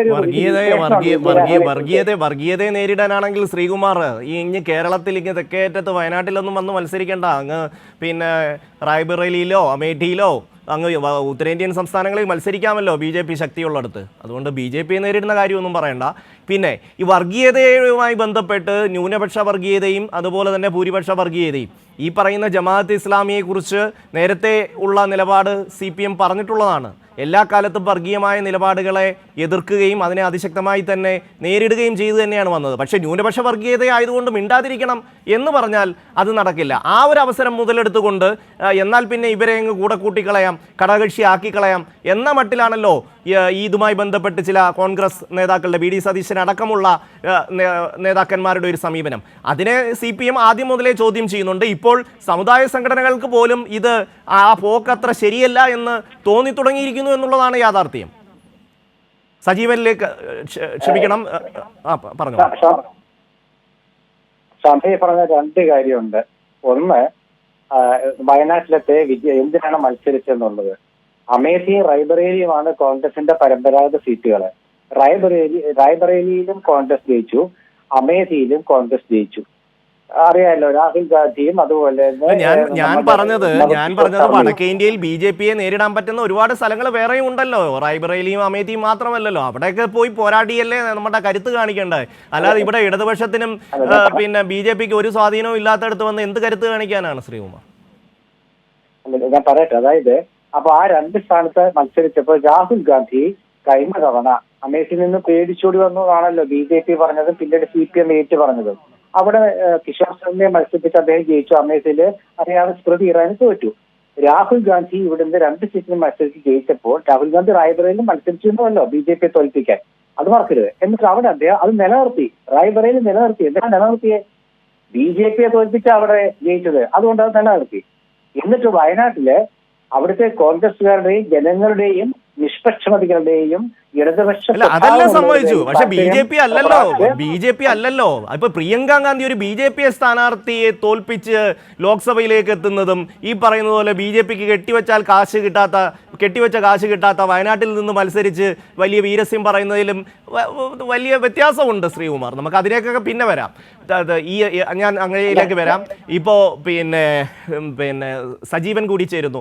സജീവൻ, ഈ ഒരു വിഷയവുമായി ബന്ധപ്പെട്ട് താങ്കളുടെ ഒരു പ്രതികരണം കേട്ടു. പക്ഷേ ഈ മുസ്ലിം ലീഗിൻ്റെ ഉള്ളിൽ ഈ ഒരു വിഷയത്തിലുള്ള, അതായത് VD സതീശൻ്റെ ഈ നിലപാടുകളോടുള്ള ഒരു സമീപനം അത് അത്ര ശുഭകരമല്ല എന്ന സൂചനയാണ് പുറത്തു വരുന്നത്. തീർച്ചയായിട്ടും. കാരണം നമ്മൾ നോക്കേണ്ടത് ഈ മുനമ്പം പ്രശ്നത്തിൽ സതീശൻ എടുത്ത നിലപാട് ആദ്യഘട്ടത്തിൽ സാദിഖ് അലി തങ്ങൾ ഉൾപ്പെടെയുള്ള മുസ്ലിം ലീഗിന്റെ പ്രധാന നേതാക്കന്മാർ, സലാം ആണെങ്കിലും സാദിഖ് അലി തങ്ങളാണെങ്കിലും കുഞ്ഞാലിക്കുട്ടി ആണെങ്കിലും ഇവരൊന്നും അതിനെതിരെ ഒന്നും പ്രതികരിച്ചിരുന്നില്ല. അവർ കാര്യമായ പ്രതികരണമേ ഇല്ലാതെ അവർക്ക് അതിനോട് യോജിക്കാൻ കഴിയില്ല എന്നുള്ള കാര്യം ഉറപ്പാണ്. പക്ഷെ അവർ പ്രതികരിച്ചില്ല. പക്ഷെ ആ പ്രതികരിക്കാതിരുന്നതിനെ, അതായത് മുസ്ലിം ലീഗിന്റെ സംസ്ഥാന പ്രസിഡന്റും ദേശീയ ജനറൽ സെക്രട്ടറിയും സംസ്ഥാന ജനറൽ സെക്രട്ടറി ഉൾപ്പെടെയുള്ള ആളുകൾ ഇക്കാര്യത്തിൽ സതീശൻ പറഞ്ഞതിനോട് ഒരു തരത്തിലും പ്രതികരിക്കാതിരുന്ന, അതിനോട് വിയോജിപ്പ് പ്രകടിപ്പിക്കാതിരുന്നതിലുള്ള പ്രതിഷേധത്തിന്റെ ഭാഗമായാണ് ഷാജി ഒരു പൊതുയോഗത്തിൽ വെച്ച് പൊട്ടിത്തെറിക്കുന്നത്. വളരെ രൂക്ഷമായ രൂപത്തിലാണ് അദ്ദേഹം ആദ്യം പറഞ്ഞത്. അതേ രീതിയിൽ തന്നെയാണ് കുറച്ചുകൂടി ശബ്ദം അത്ര രൂക്ഷമായില്ലെങ്കിൽ പോലും അത് ഇ.ടി. മുഹമ്മദ് ബഷീർ അതേപോലെ പറയുന്ന മറ്റ് പല നേതാക്കന്മാരും പറയുന്നത്. അതായത് ഒരു സാമുദായിക പ്രശ്നത്തിൽ, അതായത് വഖഫാണോ വഖഫ് അല്ലയോ എന്നുള്ളതിനെ കുറിച്ചുള്ള കാര്യത്തിൽ ഒരു തരത്തിലുള്ള ചർച്ചയോ അല്ലെങ്കിൽ ഒരു തരത്തിലുള്ള അഭിപ്രായ ഐക്യമോ ഉണ്ടാക്കാതെ മുസ്ലിം ലീഗ് നേതാക്കന്മാരോട് ചോദിക്കുക പോലും ചെയ്യാതെയാണ് സതീശൻ ആ നിലപാടെടുത്തത്. അതിനോട് കടുത്ത വിയോജിപ്പുള്ള സതീശൻ അങ്ങനെ നിലപാടെടുത്തത് സംഘികൾക്ക് അനുകൂലമായിട്ടുള്ളതാണ് എന്ന തോന്നൽ മുസ്ലിം ലീഗിൽ നല്ലൊരു ശതമാനം ആളുകൾക്കുമുണ്ട്. അതുകൊണ്ടാണ് ഷാജി, അവരുടെ പ്രതിനിധിയായിട്ട് ഷാജി വളരെ രൂക്ഷമായ രൂപത്തിൽ പ്രതികരിച്ച അത് വഖഫ് ഭൂമി തന്നെ ആണ് എന്നുള്ള കാര്യം. അപ്പൊ അതിപ്പോഴും തീർച്ചയായിട്ടും ഈ പരാതി തന്നെയാണ് ഈ പാലക്കാട് ഇലക്ഷൻ്റെ സമയത്തും എല്ലാം ഉയർന്നു വരുന്നത്. അതായത് ചർച്ചയില്ല, കോൺഗ്രസ്സിൽ ഇപ്പോൾ ചർച്ചയില്ല. എല്ലാ തീരുമാനങ്ങളും ഒന്നോ രണ്ടോ പേരെടുക്കുന്നു, അത് അടിച്ചേൽപ്പിക്കുന്നു, അത് നടപ്പാക്കുന്നു എന്നുള്ളത്. അതായത് ഈ വി.ഡി. സതീശനും അടക്കമുള്ള ആൾക്കാരുമായി ഒരു എന്താ പറയുക, ഒരു ജനാധിപത്യപരമായ സമീപനം അവരുടെ ഭാഗത്തു നിന്ന് ഉണ്ടാകുന്നില്ല എന്ന പരാതി വളരെ ശക്തമായി തന്നെ ഉയർന്നു വരുന്നുണ്ട്. ജയചന്ദ്രനിലേക്ക് കൂടി പോയിക്കൊണ്ട് നമുക്ക് ഈ ചർച്ച അവസാനിപ്പിക്കാം. ജയചന്ദ്രൻ, ഈ പറയുന്ന ജനാധിപത്യ സ്വഭാവമില്ലായ്മ, മുതിർന്ന നേതാക്കളെ പൂർണ്ണമായും തമസ്കരിക്കുക, യുവജന നേതാക്കൾക്ക് പോലും അർഹമായ പരിഗണന നൽകാതിരിക്കുക, സമുദായ നേതാക്കളെ പൂർണ്ണമായും തള്ളിക്കളയുക, ഈ നിലപാട് സ്വീകരിച്ചുകൊണ്ട് എത്ര നാൾ വി.ഡി. സതീശന് ഈ രീതിയിൽ മുന്നോട്ട് പോകാൻ കഴിയും? അതിന് മറുപടി പറയുന്നതിനൊപ്പം തന്നെ ഷമ്മി, ഒരു കാര്യം, ശ്രീകുമാർ ഉൾപ്പെടെയുള്ള വലതു നിരീക്ഷകരും മറ്റ് UDF കോൺഗ്രസ് നേതാക്കളും സ്ഥിരമായി പറഞ്ഞു പോകുന്ന ഒരു കാര്യത്തിന് ഒന്ന് പ്രതികരിക്കാറുണ്ട്. അത് ഇന്ത്യ സഖ്യവുമായി ബന്ധപ്പെട്ടാണ്. പ്രിയങ്ക ഗാന്ധിക്കെതിരെയുള്ള നിലപാട്, രാഹുൽ ഗാന്ധിക്കെതിരെയുള്ള നിലപാട് എന്തിനാണ് LDF സ്വീകരിക്കുന്നത്? അതിന് ഒറ്റ ഉത്തരവേ ഉള്ളൂ, രാഷ്ട്രീയമായി തന്നെ ഒരു ഉത്തരമേ ഉള്ളൂ. കേരളത്തിൽ ഇന്ത്യ സഖ്യം നിലവിലില്ല. ഇന്ത്യ സഖ്യം മത്സരിക്കുന്നില്ല കേരളത്തിൽ. ഇന്ത്യയിൽ മറ്റെല്ലാ സംസ്ഥാനങ്ങളിലും ഇന്ത്യ സഖ്യം മത്സരിക്കുന്നുണ്ട്. കേരളത്തിൽ LDFും UDFുമായിട്ട് തന്നെയാണ് മത്സരം. കേരളത്തിൽ ഇന്ത്യ സഖ്യം മത്സരിക്കുന്നില്ല. അപ്പൊ തന്നെ അതുകൊണ്ട് തന്നെ മനസ്സിലാകുമല്ലോ, അത്തരത്തിലുള്ള രാഷ്ട്രീയമായ വിയോജിപ്പുകൾ സ്വാഭാവികമാണ്, അത് ഉണ്ടാവുകയും ചെയ്യുമെന്നുള്ളത്. അതറിയാഞ്ഞിട്ടല്ല ഇവരാരും പറയാത്തത്. ബോധപൂർവം ആ ഒരു ഭാഗം മറച്ചു വെച്ചുകൊണ്ടാണ് LDF എതിർക്കുന്നു, ദേശീയ തലത്തിൽ ഇവരൊന്നിച്ചല്ലേ എന്ന ഈ വ്യാജ ചോദ്യം ചോദിക്കുന്നത്. ആ ചോദ്യം തന്നെ വ്യാജമാണെന്നുള്ള അഭിപ്രായക്കാരനാണ് ഞാൻ. അത്തരത്തിൽ നമ്മൾ സംസാരിക്കാതിരിക്കണം. രണ്ടാമത്, ഇദ്ദേഹം വി.ഡി. സതീശൻ ശ്രമിക്കുന്നത്, അദ്ദേഹം ഒരു ഇപ്പോ സ്വയം പ്രതിഷ്ഠിക്കപ്പെടുന്നത് ഒരു യൂത്ത് ഐക്കൺ എന്നുള്ള നിലയിലാണ് കേട്ടോ. അത് നമ്മൾ പ്രത്യേകം ശ്രദ്ധിക്കേണ്ട ഒരു വിഷയമാണ്. രാഹുൽ മാങ്കൂട്ടത്തിലും ഷാഫി പറമ്പിലും ഒക്കെ അടങ്ങുന്ന യുവനിരയുടെ ആരാധ്യനായ ഐക്കണാണിപ്പോ ഇദ്ദേഹം, വി.ഡി. സതീശൻ. അപ്പൊ അവരുടെ തീരുമാനങ്ങൾക്ക് ഒപ്പിച്ച്, അല്ലെങ്കിൽ സതീശനും അവരും കൊടുക്കുന്ന തീരുമാനങ്ങളെ ബാക്കി UDFുള്ള എല്ലാവരും അംഗീകരിക്കണം എന്ന് പറയുന്നതിന്റെ ഒന്നാമത്തെ കാരണം അദ്ദേഹം UDF ചെയർമാൻ ആയതുകൊണ്ടാണ്. പക്ഷെ അദ്ദേഹം UDF ചെയർമാൻ ആണെങ്കിൽ പോലും തങ്ങൾക്ക് അത് അംഗീകരിക്കാൻ സാധ്യമല്ല എന്നുള്ള വെട്ടി തുറന്ന് പറച്ചിലാണ് ഷാജിയുടെ വി.ഡി. സതീശനുള്ള മുരമ്പം പ്രസ്താവന. അത്തരം കാര്യങ്ങൾ അതിനകത്ത് ഉയർന്നു വരുന്നുണ്ട്. ഞാൻ മുമ്പേ പറഞ്ഞ ലീഗിലെ പ്രശ്നം, അങ്ങനെ ഒരു പ്രശ്നം ഇല്ലെന്ന് സമർത്ഥിക്കാനാണ് ശ്രീകുമാർ ശ്രമിച്ചത്. അദ്ദേഹം എത്ര സമർത്ഥിച്ചാലും ശരി, UDF നേതാക്കൾ എത്ര മറച്ചു വെക്കാൻ ശ്രമിച്ചാലും, മാധ്യമങ്ങൾ തന്നെ എത്ര കൂട്ടുപിടിച്ചാലും ആ വസ്തുത ഇല്ലാതാവുന്നില്ല. ലീഗിൽ നിൽക്കുന്ന ആ പ്രശ്നം വളരെ വലിയ തോതിൽ തന്നെ പുറത്തേക്ക് വരികയാണ്. ആ പ്രശ്നം പരിഹരിക്കണമെന്നുണ്ടെങ്കിൽ UDFന്റെ ഇന്നത്തെ എഫർട്ടൊന്നും പോരാതെ ഇപ്പൊ തന്നെ വന്നു കഴിഞ്ഞു. അതെങ്ങനെ ഒന്ന് തീ അണയ്ക്കാം എന്നുള്ള വെപ്രാളത്തിലാണ് ഇപ്പൊ എല്ലാവരും നിൽക്കുന്നത്. ആ വെപ്രാളം പുറത്തു കാണിക്കാതിരിക്കാനാണ് NSSന്റെയും SNDPയുടെയും ഒക്കെ അഭയകേന്ദ്രങ്ങൾ തേടിയുള്ള പോക്കും വാഴ്ത്തുകളും ഒക്കെ വരുന്നത്. അതിന്റെ ആ വാഴ്ത്തുകൾക്ക് അത്രയും അർത്ഥമേ ഞാൻ കാണുന്നുള്ളൂ ഷമ്മി. അതിന്റെ അപ്പുറത്തേക്കൊരു രീതിയിൽ കാണേണ്ട കാര്യമില്ല. UDF പുകയുന്ന ഒരു വലിയ അഗ്നിപർവ്വതം എന്ന ആലങ്കാരിക വാക്കൊന്നും ഞാൻ പറയുന്നില്ല. വലിയൊരു ഒരു പ്രശ്നം, ആ പ്രശ്നം അതിരൂക്ഷമായി തുടരുകയാണ്. അതിന് തീരുമാനം ഉണ്ടാക്കിയില്ല എന്നുണ്ടെങ്കിൽ വരാനിരിക്കുന്ന എന്ത് എന്നുള്ളത് വരും മാസങ്ങളാണ് ഉത്തരം നൽകുക. അതിനുള്ള കാത്തിരിപ്പിലാണ് നമ്മളെല്ലാവരും ഇനി നിൽക്കേണ്ടത്. സജീവൻ, ഒരു കാര്യം കൂടി സജീവൻ, അതായത് ഈ ഇലക്ഷന് ശേഷം KPCCയുടെ ഒരു പുനഃസംഘടന ഉണ്ടാവും. K. സുധാകരനെ മാറ്റി മറ്റൊരാളെ കൊണ്ടുവരാനുള്ള ഒരു നീക്കം വളരെ കാര്യമായിട്ട് തന്നെ VD സതീശൻ്റെ ഒക്കെ ഭാഗത്ത് നിന്ന് ഉണ്ടായിരുന്നു. പക്ഷേ ആ തീരുമാനം നടപ്പാകുന്ന ലക്ഷണമില്ല. പുനഃസംഘടനയുടെ കാര്യത്തിലും ഈ പറയുന്നത് പോലെ എങ്ങും എത്തുന്ന ഒരു ഘട്ടമല്ല ഇത്. ഈ ഒരു അനിശ്ചിതത്വത്തിലേക്ക് ഈ പുനഃസംഘടനയും അതുപോലെ തന്നെ ഈ കാര്യങ്ങളും പോകാൻ ഉണ്ടാകുന്ന ഒരു സാഹചര്യം എന്താണ്? VD സതീശൻ ഉദ്ദേശിക്കുന്ന പോലെ കാര്യങ്ങൾ അങ്ങോട്ട് മുന്നോട്ട് പോകുന്നില്ല എന്ന് തോന്നുന്നു. VD സതീശന്റെ നീക്കങ്ങളെ ഓരോന്നിനെയും സുധാകരൻ മാത്രമല്ല, ഇപ്പം പഴയ ഐ ഗ്രൂപ്പിലെയും A ഗ്രൂപ്പിലെയും നേതാക്കന്മാര് അവർ ഒരുമിച്ച് എതിർക്കുന്നുണ്ട്. കാരണം സതീശന്റെ നീക്കം തങ്ങൾക്ക് എല്ലാവർക്കും ഓരോ ഗ്രൂപ്പിനും എതിരാണ് എന്ന് അവർ കൃത്യമായിട്ട് മനസ്സിലാക്കുന്നുണ്ട്. അപ്പോൾ അതുകൊണ്ട് സതീശൻ സുധാകരനെ മാറ്റിയിട്ട് കൊണ്ടുവരുന്ന നേതാവ് അത് അദ്ദേഹത്തിന് താല്പര്യമുള്ള ആളാവാനാണ് സാധ്യത. അപ്പൊ അങ്ങനെ അതിനെ അനുവദിച്ചു കൊടുത്തു കഴിഞ്ഞാൽ ഇപ്പോഴുള്ള അവസ്ഥയിൽ തന്നെ ഇപ്പോൾ A ഗ്രൂപ്പ് ആണെങ്കിലും I ഗ്രൂപ്പ് ആണെങ്കിലും നേരത്തെ വളരെ ശക്തമായിട്ട് ഒറ്റക്കെട്ടായിട്ട് നിന്നിരുന്ന കരുണാകരന്റെ കാലത്തൊക്കെ AK ആന്റണി മാറിപ്പോയിട്ട് പോലും A ഗ്രൂപ്പ് വളരെ ഒറ്റക്കെട്ടായിട്ട് നിന്നിരുന്നതാണ്. അവിടെ നിന്നാണ് തിരുവഞ്ചൂരിനെ പോലുള്ള ആളുകളൊക്കെ തീർച്ചയായും നന്ദി സജീവൻ, ശ്രീകുമാർ, ജയചന്ദ്രൻ ഈ ചർച്ചയിൽ പങ്കെടുത്തതിന്. ഈവനിംഗ് ഡിബേറ്റ് അവസാനിക്കുന്നു.